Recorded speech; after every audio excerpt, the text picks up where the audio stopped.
Good afternoon or good morning, depending on where you're joining us from. It's 3 p.m. in the UK and 10 a.m. Eastern, and you're all most welcome to join us. Hello, everyone. Welcome to GovSec Thursday, and this week is our penultimate week on 0 Days Live. It has really flown by. Today is show number 36, and today we'll be welcoming James Richards, our senior DNS researcher, who will be meeting in just a few minutes. But also don't forget, tomorrow we'll be celebrating National Solitaire Day on our Fun Friday edition, so please don't miss that and join us tomorrow. I'm Steve Forbes. I'm the cyber product manager here at Nominet, focused on our cyber solutions. And we've got a bit of a break from the norm today, as Stuart sadly is not available to join us today. But let's face it, I've been waiting 36 days for this opportunity to take this seat, so I will relish the opportunity and every second of it. Just a quick reminder then that Nominet is primarily known for being responsible for managing the .uk domain, which we've been doing now for over 23 years, with something in the order of 15 million domains under our management. And building on this strong heritage of understanding the importance of domain names for network connectivity, we also provide cybersecurity solutions to protect both government and enterprise networks worldwide from cyber attacks, including providing a service to the UK government's National Cybersecurity Centre. Ensuring people are able to be connected, included and secure is at the heart of everything we do at Nominet, and that is important now more than ever. With that in mind, we wanted to bring you an interactive show to bridge the gap left by the lack of physical meetings taking place, and bring you this show, 0 Days Live, for anyone with an interest in or from within the cybersecurity community. So I'm joined both front of house and behind the scenes here with a highly capable team, making sure that everything runs just the way it should, albeit everyone is doing it remotely. And I do want to make a special mention to those behind the scenes, so Jason, Lucy, Lizzie and Lindsay, as whilst you can't see them and they haven't made an appearance on the show yet, maybe we'll get them in before the end of next week. They are here every day too, and are doing an excellent job for us, and we couldn't do this job without them, so thank you very much. Question on the show, and as avid viewers will know, this week's burning question is, what lessons have you learned in lockdown? So please do let us know. For me, it's that there's nothing like good old fashioned homemade food, and in particular the cakes that the children have been making, all part of their homeschooling, of course, what was once known as home economics to me when I was at school. So they have been learning how to make lots of cakes, lots of cookies, and I've really enjoyed tasting the fruits of their labour. Not child labour, of course. Anyway, Kerry, welcome to the show today. Hi, Steve. Sorry, I was busy chuckling at your child labour. Yeah, I just wanted to make that clear. It's all part of their education. There is no labour involved. So, Kerry, what lessons have you learned in lockdown? So I think today I'm going to echo a little bit of what you said yesterday around that kind of like immediacy of deliveries and things. How important delivery drivers have become to my life. Just being able to rely on, okay, it's taking a bit longer, but getting packages delivered, obviously shopping when you can get a slot and all that kind of stuff. It's just been a way to keep us all moving and all entertained and all busy. And it's people, you know, it's the delivery drivers, it's the supermarket workers, it's all those people who are going out every day and putting themselves out there really to make the country kind of keep moving. And yes, a real good appreciation for those. Yeah, absolutely. I think we've probably taken for granted the key role that those kind of employees have in our community, and like we said yesterday, that the immediacy we've taken for granted a little bit, and it's great to see them getting the recognition they deserve now. And I don't know about you, but I kind of know them by name, by face. You know, they've become quite familiar to us now, I think. Yeah, my postman is my best friend. There we go. There we go.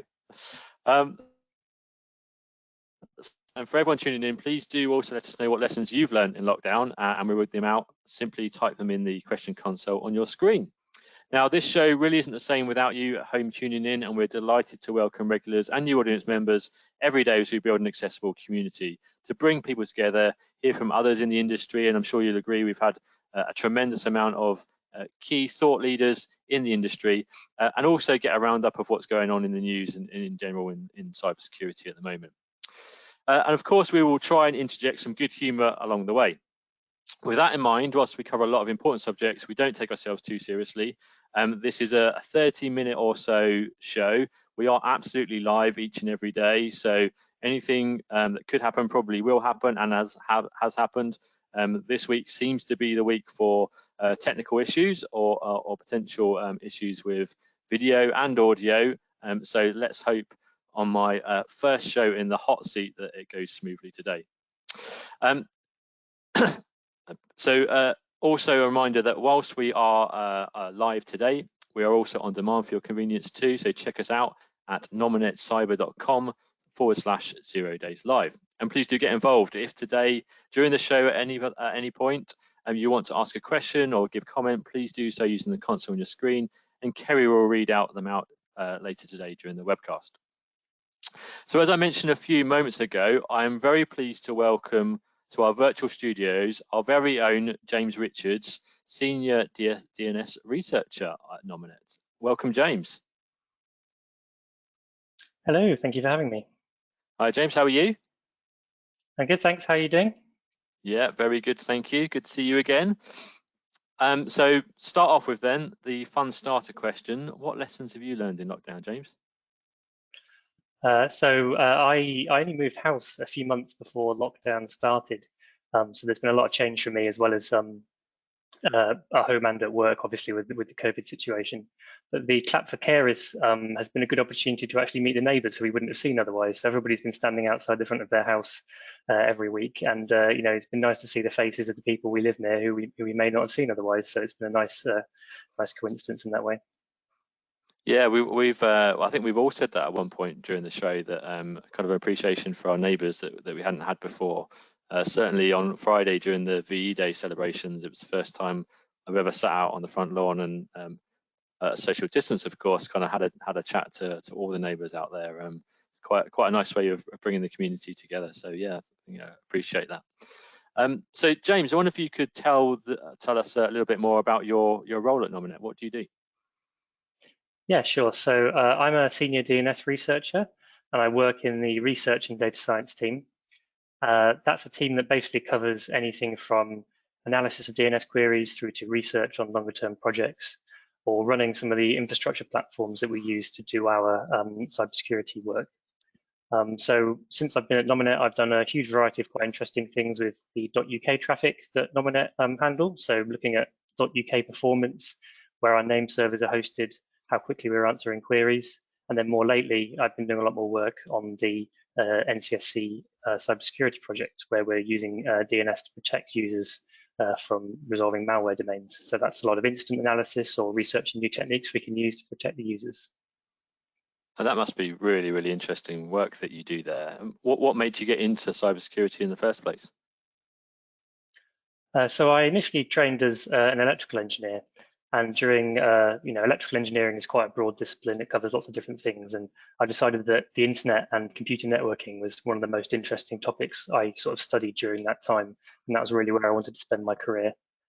So I started off with a job in network design. So I was basically responsible for designing the fiber and copper cabling systems that connect up buildings. And there was a particularly large government project I worked on a few years ago, where we had sort of multiple different networks all within the same building, serving different stakeholders. And we had to make sure that they were separated by the correct amount so that there was kind of no crosstalk between the networks. There's lots of IT security restrictions when we've got different networks in the same place. So that was really my first introduction to security. And since then, I've worked on secure Wi-Fi design, secure networks, and now excited to work at Nominet on the DNS security operations that we do. Well, you've got quite a good background there in cybersecurity and other kind of network type interfaces as well. That's must be some really interesting work that you've worked on. Yeah, it's interesting because we have quite a varied team in the research team. We have people that come from a data science, kind of more mathematical background, and then people like me that come from more of a kind of computer engineering, network engineering type background. So it's a nice combination of different skills that we can put together. Absolutely, I think that's what makes the team so efficient at what they do and makes PDNS what it is today. So obviously in your role, you deal with big data in your role. That must be quite tricky when you're dealing with such large amounts of data and working from home. I don't think our home networks were designed for that kind of intense resource capacity. So how are you getting on? Yeah, it's important that you manage the big data systems in the correct way to get the most out of them. So a lot of the systems that we have are distributed so that there's multiple computers all holding a little bit of data each. So rather than having one mammoth computer that's kind of close to you, you have lots of smaller computers that are further away, and then you simply send instructions to them to get them to perform the work for you. So really, I don't have to work my home network too hard. I'm not downloading that much data. Most of it is sort of held remotely, and I'm kind of dialing in and setting off jobs to start it going. A lot of the stuff I do is maybe prototyping with maybe 10 or 15 megabytes of data on my computer, working out if it's successful, seeing if the algorithm has any legs, and then deploying it onto a more capable system that's remote. The only challenge I've had since the coronavirus situation started was when I put a spade through my internet connection about 3 or 4 weeks ago, which was a bad day. But I'm really thankful that the internet service provider came out and fixed it so quickly, because doing big data analysis over a tethered mobile device is not a good idea. I did not enjoy that. It was a bad couple of days.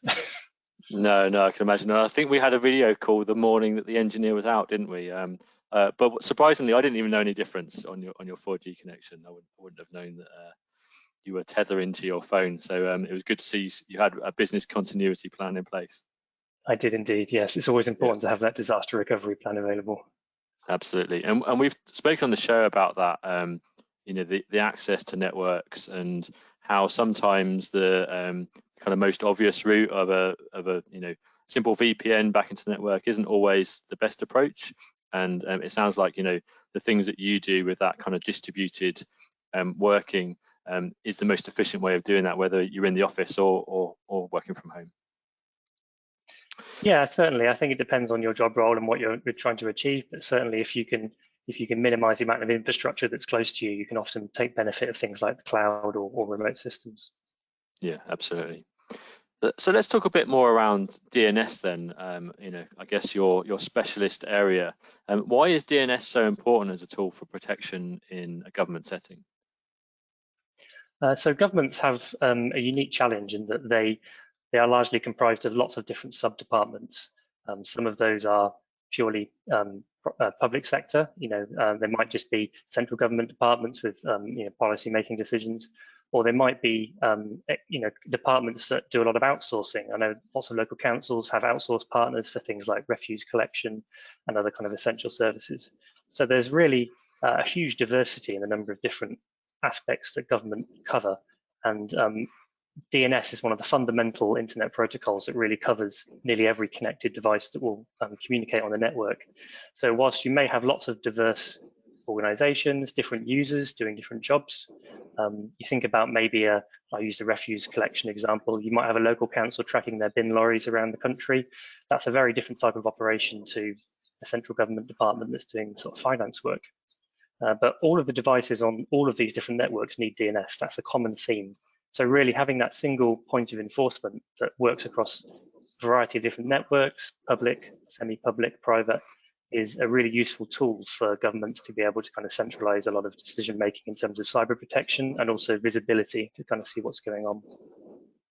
Absolutely. And would I be right in saying that as well as those organizations using DNS and that being a kind of common protocol across all internet traffic, a lot of malware uses DNS as well, doesn't it? And so the two do tie up in terms of that detection piece, as well as it being a well-used protocol. Yeah, absolutely. I mean, most malware infections, various studies have cited that they use DNS at some point in their kill chain. So it could be that you've clicked on a bad link to download a bad file that's going to then deploy some attack against your organization, or it could be the actual DNS protocol itself is kind of baked into the way the malware functions. It's using DNS as a kind of control channel, as it were. So yeah, there's lots of different ways of using DNS to kind of abuse computer systems, and as a result, not only is it kind of pervasive across lots of different government networks, it is also potentially quite powerful if used in the right way. Absolutely. And through that work we do with governments, we know that there are some kind of top threats that have been detected through DNS analysis and through the blocking of those domains. I wonder if you could give us an overview of some of the big themes that we've seen in terms of threats. So I'm thinking things like domain DGAs, domain generating algorithms, botnets, exploit kits, ransomware, the things that have been publicized in terms of potential threats against government organizations. Yeah, sure, I can explain a few of those things. So DNS is a great tool for detecting domain generating algorithms, which is something we do see a fair amount of on the protected DNS service. So essentially, if you write a virus and deploy it into a load of machines that you want to control, you need some way of communicating with that virus. Maybe you want to tell it to attack a website or steal specific data. One way of doing that command and control action is using a domain generating algorithm. So the way these function is that you would have every day a new domain name, a new malicious domain name is being used by the malware to communicate to its author.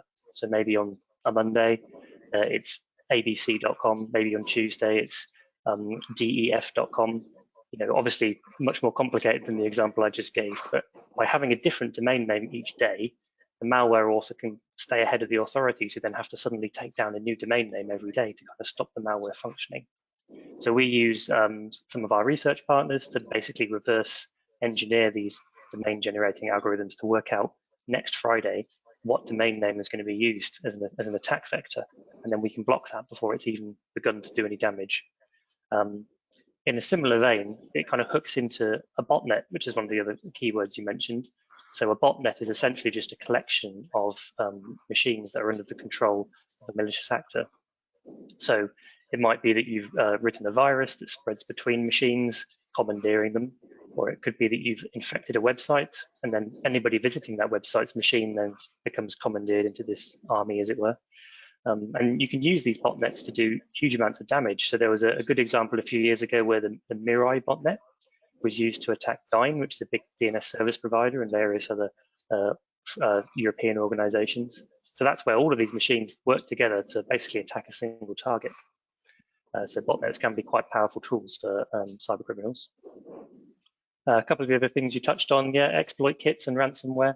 So an exploit kit is essentially like a pre-packaged collection of tools that a criminal can use to deploy an attack on an organization or an individual. So it might be that you deploy this exploit kit onto a website. The exploit kit's got everything it needs, from detecting a user visiting the website to profiling them, working out what browser they've got. Is it an old browser? Can we abuse the browser and take control of it? If we can, then the exploit kit moves to the next stage and starts sending malicious code, maybe downloading files. It's essentially like a pre-built little toolkit that these cyber criminals can purchase, and you don't necessarily need complete knowledge of how everything works. You just need to know how to deploy it, and the fact that it's working it gives you kind of telemetry back from it. So they're potentially quite damaging and easy to deploy bits of malware. So one of the things that it might drop would be the ransomware that you mentioned. So an exploit kit might decide to drop a popular ransomware onto a machine. So something like Ryuk, which is a well-known ransomware brand. Basically what a ransomware would do is encrypt files that a user wants to keep as valuable data to a user. And it would either encrypt the data and steal it, possibly sharing it on the internet on the black market, or it may actually demand payment for reaccess. The ransomware attacks we've seen in recent years have caused a huge amount of financial damage to various public and private organizations. So they're definitely flavor of the year, I'd say, or flavor of the last few years for various cybercrime groups. Yeah, I mean, ransomware has been, as you can imagine, a common theme when we've been talking about cybersecurity over the last 36 days. And I think it's probably every episode it's come up in some way as one of the big threats that we're facing today. I know there are some things that you can't talk about in terms of what we see within your work, but there are some things in the public domain which you can. Is there anything additional to those kind of threats that we've just talked about that we've seen through PDNS that are concerns for government? Is there anything else that's kind of jumping out as a main threat? So the National Cybersecurity Centre put out a great report on the Active Cyber Defence Programme, which I definitely recommend reading. It's a very dense report with lots of content on it, which is great. Some of the things they've called out for PDNS are Ramnet and Lockybot, Godzilla, maybe the Rig exploit kit. These are all examples of some of the malware that I described previously. So this is malware that we can detect using specific domain names and protect organizations that may have either tripped into the malware or have an executable on their network somewhere that we can go and find for them. I think more broadly, beyond the on a named ransomware that we can detect, there are much more kind of macro scale issues for some government departments, things like supply chain issues.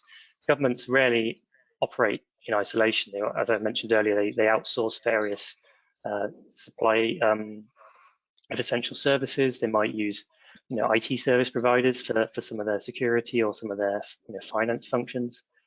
These are private organizations that might get cyber attacks on them, which would then in turn affect government. So as much as some of these things affecting government specifically, they affect supply chains in the private sector, which then could pose risk to central government or distributed government as well.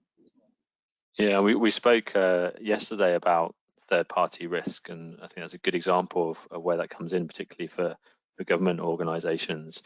And I know, over the past few months, managed service providers have been quite a key target for criminal organisations as well. I guess they're not. They know that if they get into a managed service provider, then they've possibly got access to a number of types of different organisations, including potentially some government organisations as well. Definitely, yeah. So I can see Kerry's popped up. So this is quite strange for me because it's normally me popping up to ask the questions. But welcome, Kerry. I'm guessing you are going to take my place here and ask a question of James. Well, I wouldn't normally interject on a conversation, but while the cat's away and all that, I thought I'd give it a go. Absolutely. Anything goes today, Kerry. James, I had a question. I was just wondering, with obviously you're doing a lot of work, you've got your head into a lot of data and a lot of patterns, but how do you actually see those threats evolving over the next couple of years? How do you see them changing? So one of the patterns that we've seen recently is that on the protective DNS service, coronavirus has caused a sort of fluctuation in the traffic, as a lot of people are now working from home instead of in central government offices. There's a different sort of profile of a user traffic. So whilst you may have gone into the office and used systems that are local to you and then gone home at the end of the day, you're now being asked to dial in remotely to these systems. You're being asked to perhaps use new products that can help you work more efficiently from home. And all of this is contributing to a lot of IT change within organizations. And it's very rapid IT change. It's had to sort of really be put in place since the middle of March onwards. It could be that you've got a new VPN tool. It could be that you're dialing into a new shared SharePoint site or something that has been set up for coronavirus. And really the perimeter of your network has changed a lot in the last few months. And I don't see that really going back because of the way that we're going to be moving forward with probably more social distancing and working remotely. It could be that the perimeter of many organizations is now not the same as it was last year. So this might introduce more security risks. It could be that you've got to do more penetration testing to make sure that the network is has not changed outside of what you thought it had, outside of your scope of control. And really this kind of the new world we're in with more distributed users. I know the term borderless networks is often thrown around in various contexts, but that is kind of really where we are. We're using tools on networks that we don't own anymore. My home service provider network is my connection that I manage with them, and then I access my work tools with it. So certainly IT departments are going to be struggling with that, the kind of breadth and new tools that are coming in at such speed because of this new remote working situation. Great, thank you. And we've got a couple of questions in from the audience as well. There's one in from Matt who says, what's the most interesting thing about your job? I could quite happily sit in front of my computer and spend an entire week just looking at the DNS data from Nominet servers, just seeing what's going on, whether it's a weird spike that we get, whether it's some strange domain names that don't resolve properly, like why would that be happening?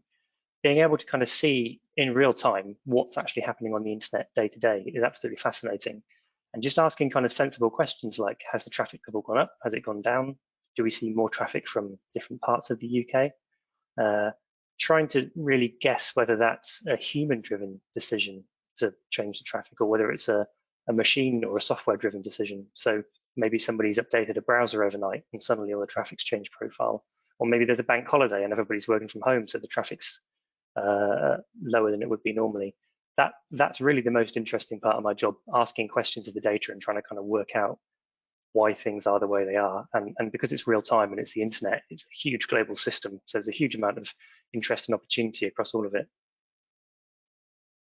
Brilliant. And then just one in from Raj as well. So he's saying that ransomware is obviously a big deal for governments. Would you ever advocate paying ransomware? It's one of these annoying grey areas, in my opinion. So if in an ideal world, you would have offline backups, you'd have a disaster recovery plan, and you wouldn't have to pay the ransomware. But of course, we don't live in a perfect world. So it really has to be a business decision based on which data you feel you've lost or which systems you've lost access to, whether paying the ransom is going to allow you to restore your business operations in the right way, or whether it's worth not paying the ransom, taking the hit on the data, and trying to restore it in other ways. Maybe if you have got an offline backup that's going to take a few weeks to put in, maybe that's a better business decision than paying the ransom to get it back immediately.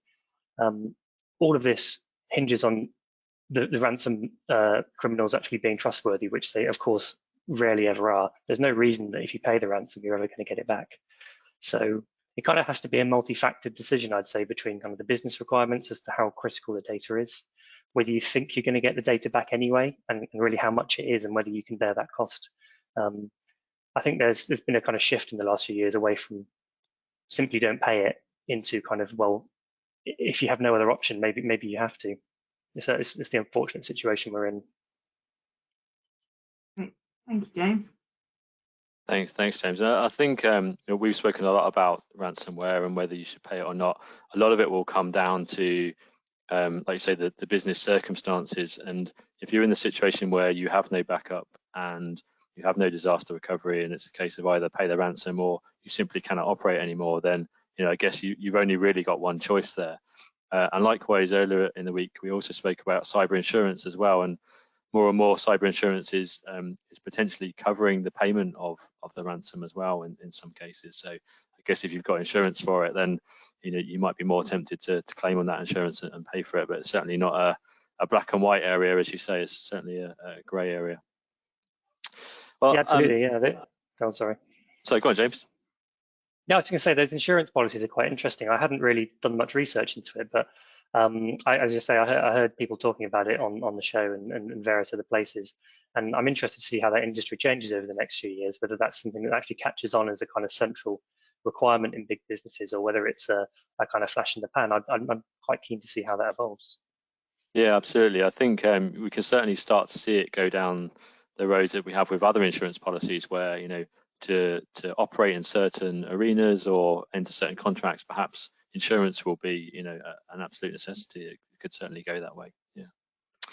Well, thanks very much, James. It's been great to have you on the show. Thank you very much for your insights, and it's been great to hear about the work that you do at Nominet and in the government arena as well. So thank you very much, and we hope to see you again soon. Thank you. Thank you. Thanks for having me. No problem. So before we wrap up then, let's go for a quick wash up of the news with Kerry. Thank you, Steve. ZDNet reports that the Toll Group have provided an update on the ransomware attack they had in January. The Australian transport giant said that the data stolen in the attack has been seen on the dark web, and that includes employee details and some commercial agreements. ZDNet also reports that a hacker trying to gain access to a cryptocurrency trading platform, BlockFi, using the SIM swapping the attack. However, BlockFi have confirmed that they have tracked every attempt for them to get in the access and no funds were stolen. And then finally, Tech Republic reports that nearly 70% of major companies will increase cybersecurity spending post-coronavirus. This is due to the criminals taking advantage of the state during global lockdown. Thanks, Kerry. And again, ransomware, the first news story there, talking about data leakage, and we've spoken before about the fact that it's becoming more and more common for those that are disputing ransomware to also extract data as well, either as another means of extortion by trying to say if you don't pay the ransom, then we'll release this on the dark web or even in public. But as James said, rarely are these trusted organizations that are taking this data. So even if you do pay the ransom, there is no guarantee that they're going to delete the data they do hold or not publish it on the web in some kind. So it is a tough decision to make. I was interested in that increase in spend on cybersecurity post-COVID. I wonder how much of that will be spent on what we would think of as traditional cybersecurity solutions, or simply giving people the right equipment and capacity to work at home. So I know a lot of organizations, didn't have laptops, for example, and couldn't get them once everyone went in lockdown. So people were starting to use their own devices and things like that. So I wonder how much of it will be spent on just enabling people to work from home and that kind of digital transformation we spoke about before, perhaps utilizing the cloud, and how much of it will be spent on actual cybersecurity solutions in the way that we kind of traditionally see it, such as kind of firewalls and endpoint protection and tools to detect malicious software. So it'd be interesting to see how that one pans out over the next 12 months or so, or however long this lasts. Thank you very much, Kerry. That's it for today. So thanks to today's guest, James Richards from our very own Nominet, and of course to everyone here at 0 Days Live. Thank you all for joining us, and have an excellent rest of the day. And be sure to see us again tomorrow for National Solitaire Day. What a fun show that's going to be. Thanks very much, and goodbye.